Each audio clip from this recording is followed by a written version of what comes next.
Hello students, welcome to my YouTube channel chemistry Adda. तो आज का हमारा टॉपिक रहेगा स्ट्रक्चर ऑफ प्रोटीन, यानी कि प्रोटीन का स्ट्रक्चर। आज का हम अपने टॉपिक में प्रोटीन के स्ट्रक्चर देखने वाले हैं। तो चलिए स्टार्ट करते हैं आज का अपना टॉपिक, प्रोटीन का स्ट्रक्चर। तो देखिए, इसमें फर्स्ट पॉइंट है, प्रोटीन के मॉलिक्यूल एमिनो एसिड के मॉलिक्यूल से मिलकर के बने होते हैं। तो जैसा कि आप सभी को पता होगा कि हमारे जो प्रोटीन के मॉलिक्यूल हैं बहुत सारे एमिनो एसिड के छोटे छोटे मॉलिक्यूल से मिलकर के बने होते हैं। देन देखिए, प्रोटीन का हाइड्रोलिसिस यानी कि जल अपघटन करने पर एमिनो एसिड प्राप्त होता है। तो जब यदि हम प्रोटीन का हाइड्रोलिसिस या जल अपघटन करते हैं तो उससे हमें एमिनो एसिड प्राप्त होता है। तो देखिए, इसमें एमिनो एसिड प्रोटीन की स्ट्रक्चरल यूनिट होती है। तो जैसे कि अभी मैंने आपको बताया कि बहुत सारे एमिनो एसिड के यूनिट आपस में जुड़ करके प्रोटीन का निर्माण करते हैं। इसीलिए हम इस एमिनो एसिड की यूनिट को ही हम प्रोटीन की स्ट्रक्चरल यूनिट भी कहते हैं। देन इसमें हमारा अगला फोर्थ पॉइंट, प्रोटीन में amino acid peptide bond CONH group द्वारा आपस में जुड़े रहते हैं। तो हमारा जो प्रोटीन में जो एमिनो एसिड मॉलिक्यूल हैं पेप्टाइड बॉन्ड CONH ग्रुप द्वारा आपस में जुड़े रहते हैं। तो इसको एग्जाम्पल से समझते हैं, उससे अच्छे से क्लियर हो जाएगा। जैसे कि हम यहाँ पर हमें एमिनो एसिड के दो मॉलिक्यूल दिए गए हैं, एक हमारा ग्लाइसिन है, एक हमारा एलानाइन है। तो हमारा जो ग्लाइसिन का जो फॉर्मूला होता है कुछ इस प्रकार से होता है, कार्बन के साथ ऑक्सीजन डबल बॉन्ड बनाया होता है, इधर हमारा CH2 होता है, इसके नीचे हमारा NH2 सिंगल बॉन्ड बनाया होता है, इधर हमारा कार्बन के साथ एक OH ग्रुप होता है। ये हो गया हमारा ग्लाइसिन का फॉर्मूला। वहीं पर देखिए यदि हम एलानाइन का फॉर्मूला, तो इस कार्बन के साथ हमारा CH3 सिंगल बॉन्ड बनाया होता है, हमारा H सिंगल बॉन्ड से जुड़ा होता है, और इधर हमारा NH2 सिंगल बॉन्ड से जुड़ा होता है, इधर हमारा COOH ग्रुप होता है। तो देखिए यहाँ पर इस ग्लाइसिन तथा एलानाइन से यहाँ पर हमारा H2O का मॉलिक्यूल बाहर निकलता है। क्यों बाहर निकलता है? क्योंकि यहाँ पर हमारा एक OH है और एक यहाँ पर हमारा एक H है। तो दो H और एक O मिल करके यहाँ पर हमारा जो H2O का जो मॉलिक्यूल है को बाहर निकालते हैं। H2O का मॉलिक्यूल मतलब यहाँ पर वाटर के मॉलिक्यूल को बाहर निकलते हैं। तो इस प्रकार से हमारे जब ये दोनों ग्लाइसिन तथा एलानाइन आपस में रिएक्ट करके H2O के मॉलिक्यूल क्या करते हैं, बाहर निकालते हैं। तो कुछ इस प्रकार से हमारा डाइपेप्टाइड मॉलिक्यूल का क्या हो जाता है, निर्माण हो जाता है। तो यहाँ पर हमने क्या किया है, यहाँ पर हमारा जो H2O का जो मॉलिक्यूल निकला है, मतलब यहाँ पर जो ब्लैक कलर के जो पेन से ब्रैकेट में जो लिखा गया इसको जस्ट हमको नहीं लिखना है, बाकी हमारे जितने भी एलिमेंट हैं इसको हमको एज इट इज़ यहाँ पर लिख देना है। क्योंकि यहाँ पर हमारा जो H2O का मॉलिक्यूल सिर्फ बाहर निकला है, इसलिए हम जस्ट इसको नहीं लिखेंगे, बाकी हमारा जितना भी बच जाता है इसको हम यहाँ पर एज इट इज़ लिख देते हैं। देखिए यहाँ पर हमारा कार्बन के साथ ऑक्सीजन डबल बॉन्ड बनाया हुआ है, इसको एज इट इज़, इसका इधर का जो जितना भी पार्ट है इसको हम एज इट इज़ लिख दिए हैं, और इन दोनों को छोड़ करके इधर का हमारा जितना भी पार्ट है इसको हम एज इट इज़ यहाँ पर लिख दिए हैं। तो जैसे कि इस फोर्थ पॉइंट में कहा गया है कि प्रोटीन में amino acid peptide bond CONH group द्वारा आपस में जुड़े रहते हैं। तो देखिए यहाँ पर हमारा जो एमिनो एसिड है कुछ इस प्रकार से CO और NH ग्रुप द्वारा आपस में इस प्रकार से जुड़े हुए होते हैं। इसी को इस पॉइंट में कहा गया है कि प्रोटीन में amino acid peptide bond CONH group द्वारा आपस में जुड़े रहते हैं। तो कुछ इस प्रकार से ये दोनों एमिनो एसिड CONH ग्रुप द्वारा आपस में जुड़े होते हैं। तो ये हमारा जो दो एमिनो अम्ल से रिएक्ट करके जो हमारा दो मॉलिक्यूल बना है इसको हम क्या कहते हैं, इसको हम डाइपेप्टाइड कहते हैं। इसी को अगला पॉइंट में कहा गया है कि एक एमिनो एसिड अणु का COOH ग्रुप दूसरे एमिनो एसिड के NH2 ग्रुप से रिएक्शन कर वाटर का मॉलिक्यूल निकालते हैं, जिसे डाइपेप्टाइड कहते हैं।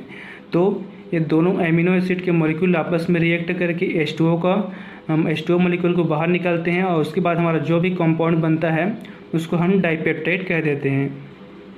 ठीक है स्टूडेंट, आई होप आप सभी को समझ में आया होगा। चलिए अपना अगला देखते हैं। देन इसमें हमारा अगला पॉइंट, जब सारे एमिनो एसिड के मॉलिक्यूल आपस में पेप्टाइड बॉन्ड द्वारा मिलकर एक नया मॉलिक्यूल बनाते हैं तो उस कंपाउंड को पॉलीपेप्टाइड कहते हैं। तो जब बहुत सारे एमिनो एसिड के छोटे छोटे मॉलिक्यूल आपस में पेप्टाइड बॉन्ड क्या होता है, हमारा CONH ग्रुप, ये होता है हमारा पेप्टाइड बॉन्ड, इनसे मिल करके एक नया मॉलिक्यूल बनाते हैं तो उस कंपाउंड को हम क्या कहते हैं, पॉलीपेप्टाइड कहते हैं। जैसे कि हमने डाइपेप्टाइड में देखा था कि इसमें दो एमिनो अम्ल आपस में पेप्टाइड बॉन्ड द्वारा मिल करके क्या बना रहे हैं, डाइपेप्टाइड बना रहे हैं। उसी प्रकार जब बहुत सारे एमिनो एसिड के मॉलिक्यूल आपस में पेप्टाइड बॉन्ड क्या होता है, हमारा CONH ग्रुप द्वारा मिल करके एक नया मॉलिक्यूल बनाते हैं तो उस कंपाउंड को हम पॉलीपेप्टाइड कहते हैं। ठीक है स्टूडेंट, समझ में आया आप सभी को। तो डाइपेप्टाइड किसे कहेंगे? जब हमारे दो अमीनो अम्ल आपस में पेप्टाइड बॉन्ड द्वारा जुड़ करके नया मॉलिक्यूल बनाते हैं तो उसे हम डाइपेप्टाइड कहते हैं। उसी प्रकार जब हमारे बहुत सारे अमीनो एसिड के मॉलिक्यूल आपस में पेप्टाइड बॉन्ड द्वारा जुड़ करके एक नया मॉलिक्यूल बनाते हैं उसे हम पॉलीपेप्टाइड कहते हैं। ठीक है स्टूडेंट, समझ में आया आप सभी को। तुम्हारा जो पॉलीपेप्टाइड के स्ट्रक्चर कुछ इस प्रकार से होता है, कुछ इस प्रकार से हमारा अमीनो अम्ल एक के बाद एक क्रम में जुड़े होते हैं और मतलब पेप्टाइड बॉन्ड द्वारा एक के बाद एक क्रम में जुड़े होते हैं। तो हमारा पेप्टाइड बॉन्ड क्या होता है? कहीं ना कहीं हमारा NH और C double bond O group होता है। ठीक है स्टूडेंट, तो कुछ इस प्रकार से हमारा जो अमीनो अम्ल है CONH ग्रुप द्वारा आपस में कंटिन्यूसली एक चेन में क्या होता है? जुड़ा हुआ होता है। तो ये होता है स्टूडेंट्स हमारा पॉलीपेप्टाइड के स्ट्रक्चर। इसको एक दो बार आप लिख कर देखिए, उससे अच्छे से आपको एक क्लियर हो जाएगा। ठीक है स्टूडेंट, आई होप समझ में आ रहा है आप सभी को। देन है हमारा वैज्ञानिक लिंडा स्टर्मलेंग ने प्रोटीन मॉलिक्यूल की जटिलता के आधार पर उनको 4 रचनात्मक स्तरों में बांटा है। तो वैज्ञानिक लिंडा स्टर्मलेंग ने प्रोटीन मॉलिक्यूल की जटिलता को देखते हुए उनको 4 रचनात्मक स्तरों में बांटा है। इसमें से फर्स्ट है हमारा प्राथमिक संरचना यानी कि प्राइमरी स्ट्रक्चर, सेकंड है हमारा द्वितीयक संरचना सेकेंडरी स्ट्रक्चर, थर्ड है हमारा तृतीयक संरचना टर्शरी स्ट्रक्चर और फोर्थ है हमारा चतुष्क संरचना क्वाटरनरी स्ट्रक्चर।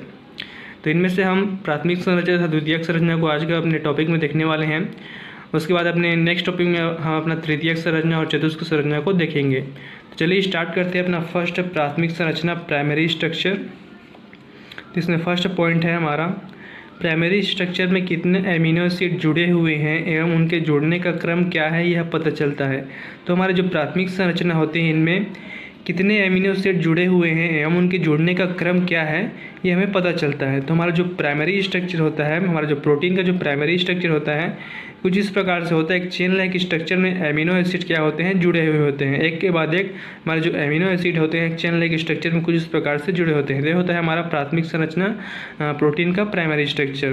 देन इसमें अगला पॉइंट देखते हैं,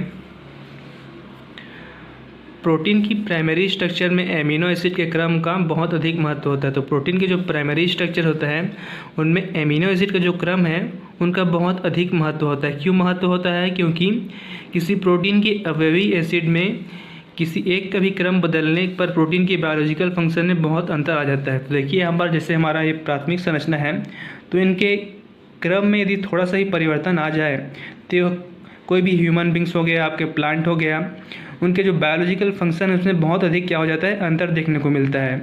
इसका एग्जांपल देखते हैं, उससे अच्छे से क्लियर होगा। जैसे कि हमारा होता है हीमोग्लोबिन प्रोटीन जो ब्लड में ऑक्सीजन वाहक का कार्य करती है। यदि एमिनो एसिड के क्रम में अंतर आ जाए तो दोषपूर्ण हीमोग्लोबिन बनता है। तो जैसे कि आप सभी को पता होगा कि हीमोग्लोबिन हमारा प्रोटीन होता है जो ब्लड में ऑक्सीजन वाहक का कार्य करता है। हमारे डिफरेंट पार्ट्स में ये हीमोग्लोबिन जो है ऑक्सीजन को ट्रांसपोर्ट करता है। यदि इनके एमिनो एसिड के क्रम में परिवर्तन आ जाए या अंतर आ जाए तो दोषपूर्ण हीमोग्लोबिन बनता है। जिससे होता क्या है? जिससे सिकल सेल एनीमिया की होने की संभावना क्या हो जाती है? बढ़ जाती है। तो इस प्रकार से स्टूडेंट प्रोटीन की जो प्राइमरी स्ट्रक्चर है इनमें जो एमिनो एसिड का क्रम का बहुत अधिक महत्व है। इनके क्रम में यदि थोड़ा सा ही परिवर्तन हो जाता है तो किसी भी जीव के या प्लांट के बायोलॉजिकल फंक्शन में बहुत अधिक अंतर आ जाता है। देन देखिए इसमें अगला पॉइंट, प्रोटीन की प्राइमरी स्ट्रक्चर को सर्वप्रथम अंग्रेज रसायनज्ञ फ्रेडरिक सेंगर ने सन 1953 में ज्ञात किया था। तो प्रोटीन की प्राइमरी स्ट्रक्चर को सर्वप्रथम किसने दिया था? हमारे अंग्रेज रसायनज्ञ ने फ्रेडरिक सेंगर ने सन 1953 में ये दिया था। इस कार्य के लिए उन्हें नोबेल पुरस्कार भी दिया गया था। तो इसको कई बार कॉम्पिटिटिव एग्जाम में भी पूछा जाता है।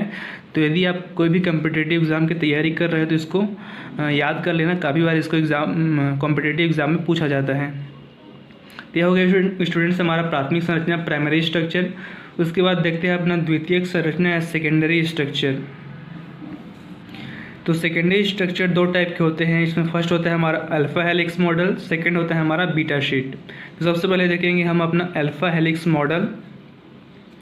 तो अल्फा हेलिक्स मॉडल में देख सकते हैं स्टूडेंट कुछ इस प्रकार से हमारा एक तार के समान क्या होता है, इस अल्फा हेलिक्स मॉडल की आकृति होती है। तो इसमें फर्स्ट पॉइंट है पॉलिंग एंड कैरे ने 1951 में स्ट्रक्चर दिया। तो पॉलिंग एंड कैरी ने 1951 में यह जो हमारे अल्फा हेलिक्स मॉडल का जो स्ट्रक्चर है यह दिया था। इस प्रकार की संरचना में पेप्टाइड श्रृंखलाएं सर्पिल या कुंडलित हेलिकल स्ट्रक्चर का निर्माण करती है। तो हमारे जो अल्फा हेलिक्स मॉडल का जो स्ट्रक्चर होता है किस प्रकार से होता है, एक सर्पिल या कुंडलित स्ट्रक्चर का होता है, मतलब एक बोल सकते हैं जैसे एक तार लट्टी होती है, उसी प्रकार से हमारा जो अल्फा हेलिक्स मॉडल का जो स्ट्रक्चर होता है वो होता है। देखिए हेलिक्स के एक घुमाव में 3 से 4 तक अल्फा एमिनो एसिड होते हैं। तो हमारा जो हेलिक्स है उसके एक घुमाव में, एक टर्न में कम से कम 3 से 4 तक अल्फा एमिनो एसिड होते हैं। हमारा जो हमने अभी जो अल्फा हेलिक्स मॉडल देखा उसको हम हेलिक्स कहते हैं। तो हेलिक्स के जो एक घुमा है, एक टर्न है, उसमें कम से कम हमारा 3 से 4 तक अल्फा एमिनो एसिड होते हैं। ठीक है स्टूडेंट।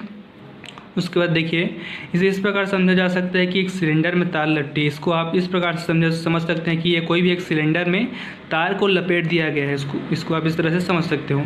तो इसमें हमारा अगला, पेप्टाइड श्रृंखला के विभिन्न एमिनो एसिड यूनिट्स में परस्पर हाइड्रोजन बॉन्ड स्थापित हो जाने से हेलिक्स अपनी पोजीशन पर बनी रहती है।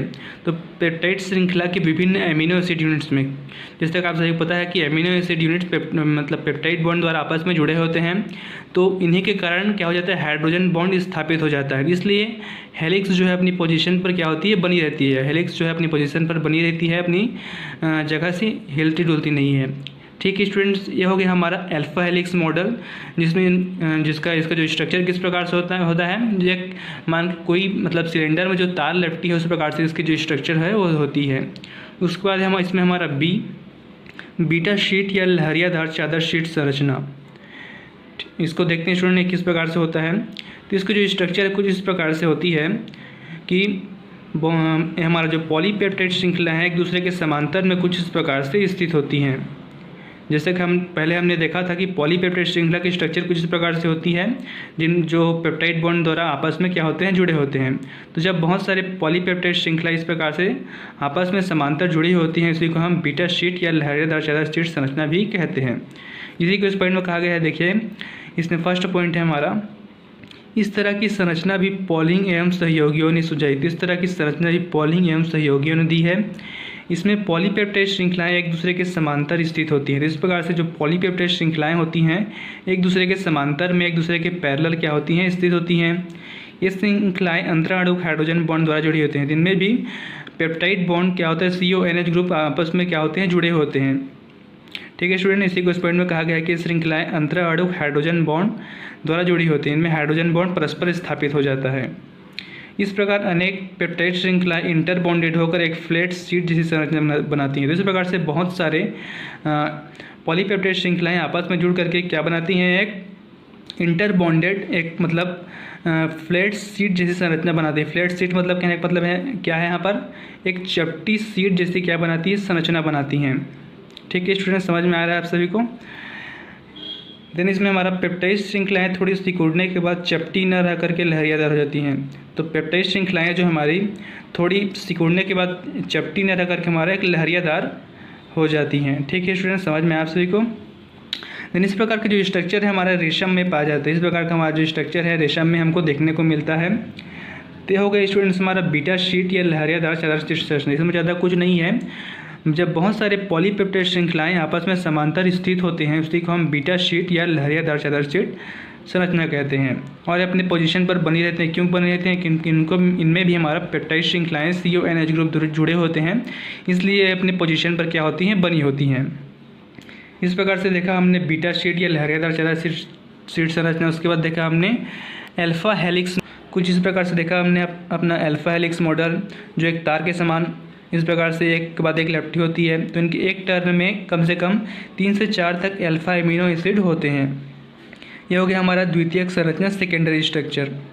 तो ये थे स्टूडेंट्स हमारा आज का टॉपिक। इसमें हमने देखा प्राथमिक स्ट्रक्चर, प्राइमरी स्ट्रक्चर जो कुछ इस प्रकार से होता है। हमने देखा द्वितीयक संरचना, सेकेंडरी स्ट्रक्चर। तो आज के अपने टॉपिक में यहीं तक छोड़ते हैं, प्राथमिक संरचना और द्वितीयक संरचना तक। उसके बाद अपने अगले नेक्स्ट टॉपिक में देखेंगे अपना तृतीयक संरचना और चतुष्क संरचना। तो आई होप स्टूडेंट आप सभी को प्रोटीन के बारे में, तो प्रोटीन की स्ट्रक्चर के बारे में समझ में आया होगा। तो यदि वीडियो पसंद आया होगा तो स्टूडेंट्स लाइक, सब्सक्राइब और शेयर जरूर करना। Thank you students.